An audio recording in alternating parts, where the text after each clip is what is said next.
महाराष्ट्राचा अभिमान महाराष्ट्र दिनमा। मुख्यमंत्री देवेंद्र फडणवीस यांचा निकटवर्ती पत्रकार प्रशांत कोरटकरनं काही दिवसापूर्वी इतिहास संशोधक इंद्रजित सावंत यांना धमकी दिली आणि त्याच वेळी त्यांनी छत्रपती शिवाजी महाराज आणि छत्रपती संभाजी महाराज यांच्या संदर्भात अत्यंत अवमानकारक वक्तव्य केली।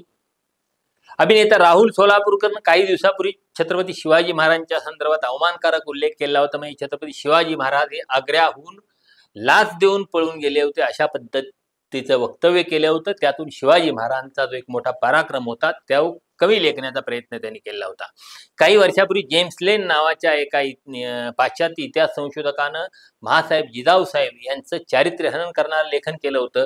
या कुठल्याही प्रकरणात हिंदुत्ववाद्यांनी शिवाजी महाराजांचा महासाहेब जिजाऊ साहेबांचा अवमान करणाऱ्या या मंडळींचा साधा निषेध सुद्धा केलेला नव्हता। मात्र तीच मंडळी आता शिवाजी विद्यापीठाचा नाम विस्तार करून छत्रपती शिवाजी महाराज विद्यापीठ असं नाव द्यावं अशी मागणी करायला लागलेली आहेत। त्या पाठीमागून त्यांचा उद्देश असा आहे की प्रशांत कोरटकरचं प्रकरण, राहुल सोलापूरकरचं प्रकरण यावरून जी हिंदुत्ववादी अडचणीत आलेले आहेत, मुख्यमंत्री देवेंद्र फडणवीस अडचणीत आलेले आहेत, त्या विषयांना बगल देऊन एक नवाचा वाद सुरू करण्याच्या उद्देशानं हिंदुत्ववादी सरसावलेले आहेत। हिंदू राष्ट्र समन्वय समिती आणि हिंदू जनजागृती समिती यांनी त्या संदर्भात शिवाजी विद्यापीठावर मोर्चा काढायचं ठरवलं आहे। त्यांचं म्हणणं आहे की शिवाजी विद्यापीठाचा छत्रपती शिवाजी महाराज विद्यापीठाचा नाम विस्तार करावा। तर या सगळ्या संदर्भात आपण जाणून घेणार आहोत त्यांचा मूळ हेतू काय आहे आणि असं करण्यामागे त्यांचा उद्देश काय आहे हे सगळं जाणून घेणार आहोत। त्यासाठी हा व्हिडिओ शेवटपर्यंत बघा आणि महाराष्ट्र दिनमानचं यूट्यूब चॅनल जर आपण सबस्क्राईब केलं नसेल तर ते सबस्क्राईब करा ही विनंती। नमस्कार, मी विजय चोरमारे, महाराष्ट्र दिनमानमध्ये आपलं मनपूर्वक स्वागत आहे। खरं तर शिवाजी विद्यापीठाच्या नाम विस्ताराची मागणी अधूनमधून पुढे येत असते आणि हिंदुत्ववादी शक्ती त्या पाठीमागे असतात। त्यांचा उद्देश एक असतो, छत्रपती शिवाजी महाराज यांचं नाव शिवाजी विद्यापीठ या नावात आहे, पण त्यांचा आव असा असतो की शिवाजी असा एकही उल्लेख होतो, त्यामुळं श्री छत्रपती शिवाजी महाराज विद्यापीठ असं करावं आणि महाराजांचा योग्य सन्मान करावा। पण ही मागणी करताना त्यांचा छुपा अजेंडा असतो की विद्यापीठाच्या नावात शिवाजी हे जे 3 प्रेरणादायी शब्द आहेत ते प्रेरणादायी शब्द गायब व्हावे।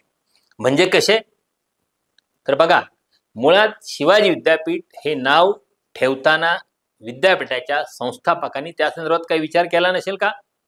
म्हणजे 63 वर्षापूर्वी विद्यापीठ स्थापन झालं, त्या मंडळी म्हणजे विद्यापीठाची स्थापना करण्याची दूरदृष्टी असलेले लोक, त्यांना हे कळलं नसेल का का आज ह्यांनाच जास्त अकला आहेत आणि ह्यांनाच जास्त कळतं, त्यांनाच त्यामुळे त्यांच्या मताप्रमाण व्हावं असं वाटतं।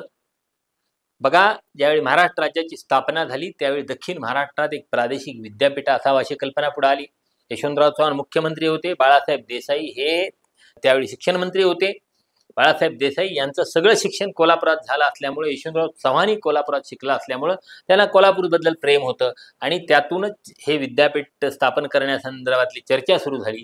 त्यासाठी एक चिकित्सा समिती नेमली। SR तावडे हे त्या समितीचे अध्यक्ष होते। राजारामभाऊ पाटील, तर्कतेचे लक्ष्मण शास्त्री जोशी, कोल्हापूरचे त्यावेळेचे आमदार बळवंतराव बराले अशी 10-11 मंडळी त्यावेळी त्या समितीत होती। आपटे नावाचे उपसंचालक होते, शिक्षण उपसंचालक, ते या समितीत होते। तर हे सगळं सरकारच्या पातळीवर सुरू होतं आणि हे सुरू असताना प्राचार्य डॉक्टर बाळकृष्ण यांनी सूचना केली होती की हे जे नवीन विद्यापीठ स्थापन होणार आहे त्या विद्यापीठाला छत्रपती शिवाजी महाराज यांचं नाव द्यावं। आता विद्यापीठाच्या नावाचा मुद्दा आला तेव्हा त्यात मतभेद सुरू झाले। म्हणजे अर्थात शिवाजी महाराजांचं नाव देण्याबाबत मतभेद नव्हते, मतभेद होते ते शिवाजी विद्यापीठ असं म्हणावं की श्री छत्रपती शिवाजी महाराज विद्यापीठ असं म्हणावं असा प्रश्न होता। बळवंतराव बराले हे जे कोल्हापूरचे पहिले आमदार, त्यांचा आग्रह होता की विद्यापीठाला श्री छत्रपती शिवाजी महाराज विद्यापीठ असं नाव द्यावं। अर्थात त्यांचा हेतू वाईट नव्हता, हेतू चुकीचा नव्हता। त्यांना वाटत होतं की शिवाजी महाराजांचं पूर्ण नाव त्यासाठी यावं आणि त्यासाठी ते आग्रही होते, त्यामुळे 2 ते 3 दिवस त्याने आपला आग्रह लावून धरलेला होता। मुख्यमंत्री यशवंतराव चव्हाण यांच्या लक्षात आलं होतं की समितीमध्ये काहीतरी ह्या विषयावरून कोंडी झालेली आहे। त्यांचा सगळा विषय त्यांच्या कानावर गेल्यानंतर त्यांनी बळवंतराव बराले यांना बोलावून घेतलं, त्यांच्याशी चर्चा केली, त्यांना समजावून सांगितलं की शिवाजी विद्यापीठ या नावात श्री छत्रपती शिवाजी महाराज विद्यापीठ असंच अभिप्रेत आहे.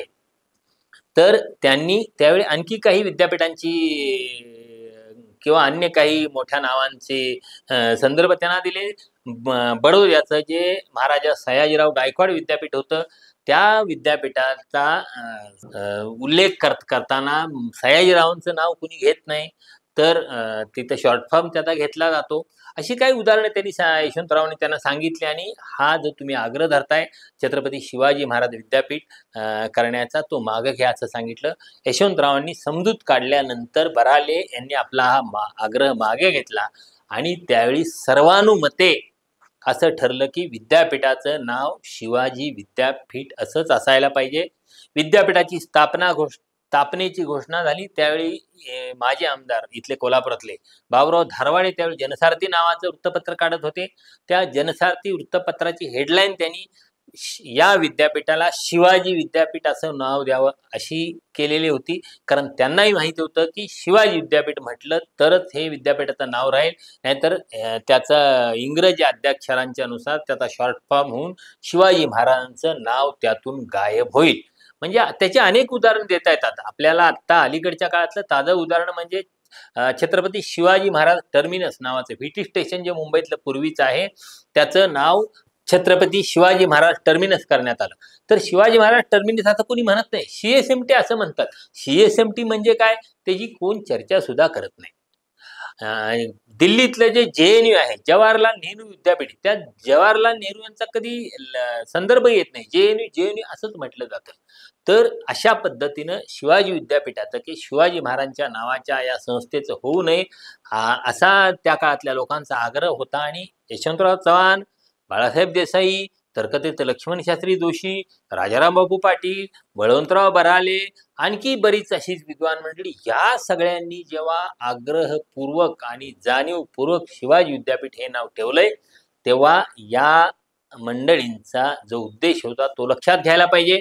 63 वर्षापूर्वी त्यांनी ज्या दूरदृष्टीने विद्यापीठाची स्थापना केली, या परिसराच्या विकासासाठी विद्यापीठ आवश्यक आहे याबाबत त्यांचा आग्रह होता. त्याच पद्धतीने त्यांनी विद्यापीठाच्या नावाच्या संदर्भात सुद्धा शिवाजी विद्यापीठ हे ठरवताना त्यातले छत्रपती शिवाजी महाराजांचं नाव सतत लोकांच्या समोर राहावं. छत्रपती शिवाजी महाराजांच्या नावातलं शिवाजी हे 3 शब्द महाराष्ट्राला प्रेरणा देतात. म्हणजे आजूबाजूला आपण जर बघितलं, खेडोपाडी बाया माणसं, अगदी खेड्यातल्या अशिक्षित बायका सुद्धा महाराजांच्या संदर्भात आपलेपणाने एकेरी शिवाजी असा एकेरी उल्लेख करतात. त्यात शिवाजी महाराजांचा अवमान करण्याचा उद्देश नसतो, एक आपलेपणाची भावना असते. तीच भावना शिवाजी या नावात आहे. सगळ्या महाराष्ट्राला शिवाजी या नावाबद्दल प्रचंड प्रेम आहे. पण हेच नाव ज्यांना खटकतं त्यांना हे नाव मिटवून टाकायचं आहे. त्यांना शिवाजी विद्यापीठ, शिवाजी कुणी म्हणता कामा नये. छत्रपती शिवाजी महाराज युनिव्हर्सिटी म्हणजे CSMU असं झालं की त्यांचं समाधान होईल. म्हणजे एकीकडे प्रशांत कोरडकर शिवाजी महाराजांच्या बद्दल अवमानकारक उल्लेख करतो, त्याबद्दल यांना काय म्हणायचं असतं. राहुल सोलापूर शिवाजी महाराजांचा अवमान करतो, त्याबद्दल हे कधी निषेध करत नाहीत, कारण हे त्यांच्यातलेच लोक आहेत. आणि इथं शिवाजी विद्यापीठात शिवाजी हे नाव सन्मानानं घेतलं जातं, त्यावेळी मात्र यांच्या पोटात दुखतं आणि ते नाव मिटवण्यासाठी हे छत्रपती शिवाजी महाराज विद्यापीठ असं नामकरण करा, नाम विस्तार करा असा आग्रह धरतात. यांना ना इतिहास माहिती असतो, यांना ना कुठलाही पूर्वपेटिका माहिती असते. हे विद्यापीठ स्थापन होत असताना यशवंतराव चव्हाण आणि वसंतदादा पाटील ही त्या काळातली मोठी नेते मंडळी होती. यशवंतरावांचा प्रयत्न विद्यापीठ कराडला स्थापन करण्यासाठी होता. वसंतदादांचा प्रयत्न विद्यापीठ सांगलीला स्थापन व्हावा यासाठी होता. ज्या दिवशीच्या कॅबिनेटमध्ये विद्यापीठासंदर्भात निर्णय होणार होता, त्या दिवशी बाळासाहेब देसाई हे आजारी होते, खूप आजारी होते, झोपून होते. आणि त्यांना सेक्रेटरीनी कळवलं की असं आहे आणि आज विद्यापीठासंदर्भातला निर्णय कॅबिनेटमध्ये होणार आहे. वसंतदादांनी यशवंतराव कराड आणि सांगलीसाठी आग्रह आहेत. आजारी असलेले बाळासाहेब देसाई शाल पांघरून यशवंतरावांच्याकडे आले आणि त्यांनी यशवंतरावांच्याकडे कागद सोपवला. त्यात त्यांचा राजीनामा होता. यशवंतरावांनी विचारलं काय, म्हणले आज तुम्ही कॅबिनेटमध्ये विद्यापीठासंदर्भातला निर्णय घेणार आहे, तर जर हे विद्यापीठ कोल्हापूरला स्थापन होणार नसेल तर मी हा माझ्या मंत्रिपदाचा राजीनामा समजा. म्हणजे कोल्हापूरला विद्यापीठ होण्यासाठी, शिवाजी विद्यापीठ होण्यासाठी बाळासाहेब देसाई यांनी आपल्या मंत्रिपदाच्या राजीनाम्याची ऑफर केली होती. आणि इथं शिवाजी महाराजांचा प्रचंड मोठा अवमान झाल्यानंतर त्याविरुद्ध सुद्धा न काढणारी मंडळी त्यापासून लोकांचं लक्ष इतरत्र वगळण्यासाठी शिवाजी विद्यापीठाचा नामविस्तार करावा यासाठी मोर्चा काढून वातावरण गढूळ करण्याचा प्रयत्न करतायत. या मंडळींचा अजेंडा हाच आहे. पण हे कोल्हापूरातले तर लोकप्रतिनिधीचे काय दर्जाचे ते बघा. खासदार धैर्यसिंह माने, आणखी एक आमदार नव्यानं झाले अशोकराव माने, अमल महाडिक, चंद्रदीप नरके ही आता म्हणजे मूळची सगळी बऱ्यापैकी सगळी काँग्रेसवाली, पण ते आता भाजपमध्ये गेल्यावर तिथं बाडगा ज्या मुला मोठ्यानं बांग देतो तशा पद्धतीनं ते हिंदुत्वाद्यांच्या कच्चपी लागून भलत्या सलत्या मागण्यांना पाठिंबा द्यायला लागल्यात. ही नरके, महाडिक आणि ही सगळी माने वगैरे मंडळी. तर या मंडळींनी या नामविस्ताराच्या मागणीला पाठिंबा दिलाय. म्हणजे चंद्रदीप नरके सारखा मनुष्य ज्यानं विद्यापीठाच्या राजकारणात काम केलेलं आहे तो सुद्धा आंधळेपणानं या गोष्टीचा पाठिंबा या अशा गोष्टीला पाठिंबा देतो. खरं तर लोकप्रतिनिधीने आपण काही लाख लोकांचं प्रतिनिधित्व करतो तेव्हा कुठल्याही गोष्टीवर सही करताना किमान आपल्या डोक्याचा वापर करावा असं मला वाटतं. उगीच कुणीतरी आदेश देतं म्हणून किंवा कुणाची तरी मर्जी संपादन करायची म्हणून इथं जर आपण इथल्या लोकांच्या भावनेशी द्रोह करणार असाल, छत्रपती शिवाजी महाराजांची द्रोह करणार असाल तर लोक माफ करणार नाहीत. खरं तर कोल्हापूरच्या लोकांनी, जाणत्या लोकांनी, हे सगळे लोकप्रतिनिधी आहेत ना नामविस्ताराला पाठिंबा देणारे, त्यांना जाहीरपणे जाब विचारायला पाहिजे चौकात 4 चौघांत मिळून आणि त्यांचं म्हणणं काय हे ऐकून घ्यायला पाहिजे. त्याशिवाय यांना आपली आज चुकीची कल्पना येणार नाही. छत्रपती शिवाजी महाराज विद्यापीठ असा नामविस्तार करणं म्हणजे विद्यापीठाच्या नावातले शिवाजी हे 3 प्रेरणादायी अक्षर आहेत. शिवाजी हा त्यातला एक प्रेरणादायी शब्द आहे. तो मिटवून टाकण्याचा उद्देश आहे हे लक्षात घ्यायला पाहिजे आणि त्याला व्यापक पातळीवर विरोध करायला पाहिजे असं मला वाटतं. धन्यवाद.